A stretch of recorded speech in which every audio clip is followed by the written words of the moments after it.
చూస్తున్నారా, యాక్చువల్లీ ఈ రోజు జున్ను వాళ్ళ స్కూల్లో కృష్ణాష్టమి సెలబ్రేషన్స్ ఉన్నాయన్నమాట. సో అందుకని చెప్పేసి తనని రాధలా రెడీ చేసి పంపించమని చెప్పారు వాళ్ళ టీచర్. హెయిర్ స్టైల్ వేస్తున్నాం ఇక్కడ. అంటే చాలా ట్రబుల్ అయింది అసలు తను రెడీ చేయడానికి. ఏదైనా సరే ఎలా మేము చున్నీ సెట్ చేసామో ఇమీడియట్ గా ఏదో ఒకటి చేసి మళ్ళీ దాన్ని పోగొట్టుకోవడం, అండ్ ప్రాపర్టీ బిల్ పెట్టామో మళ్ళీ దాన్ని అలానే పిన్స్ సెట్ చేయడం. తన హెయిర్ చాలా చిన్నగా ఉంది కదా, సో దానికి మళ్ళీ సవరం సెట్ చేసి ఇలా హెయిర్ చేసేసి చాలా రిస్క్ అయింది అసలు. ఇలా మొత్తం పూర్తిగా రెడీ. లాస్ట్ బుగ్గకి చుక్క పెట్టామన్నమాట. బట్ అది కూడా ఉంచుకోలేదు, లాస్ట్ చిప్స్ పైన అది కూడా రబ్ చేసేసుకుంది. చాలా క్యూట్ ఉంది అసలు పెట్టినప్పుడు మాత్రం.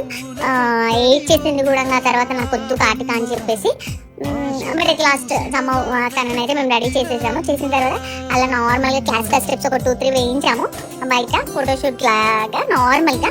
ఆ తర్వాత ఇంకా స్కూల్కి టైం అయిపోతుందని మా అక్క హరి చేసేవరకు విత్ ఇన్ దిస్ మేము తనని పద వెళ్దామని చెప్పేసి అని అన్నాము. బట్ తనేమో నేను ముగ్గు వేస్తాను అది అని చెప్పేసి అదిగో వేసింది. ఎంత చక్కగా వేసిందంటే అసలు మీరు నమ్ముతారా, ట్రస్ట్ మీ, ఈవెన్ నాకని మా అక్క కూడా వేయడం రాదు, అంత బ్యూటిఫుల్గా వేసింది. ఆ తర్వాత మళ్ళీ లాస్ట్కి జుంకాస్ ఆమెకి కమ్మలు లేవు కదా, మరి కొంచెం బోర్డగా అనిపిస్తుంది అని చెప్పేసి అది కూడా పెట్టేసి పంపించేసాము. అండ్ తర్వాత లాస్ట్కి ఆమె వాళ్ళ బాబాయ్ డ్రాప్ చేసి వెళ్తానంటే ఇంకా తను తీసుకొని వెళ్ళిపోయారనమాట.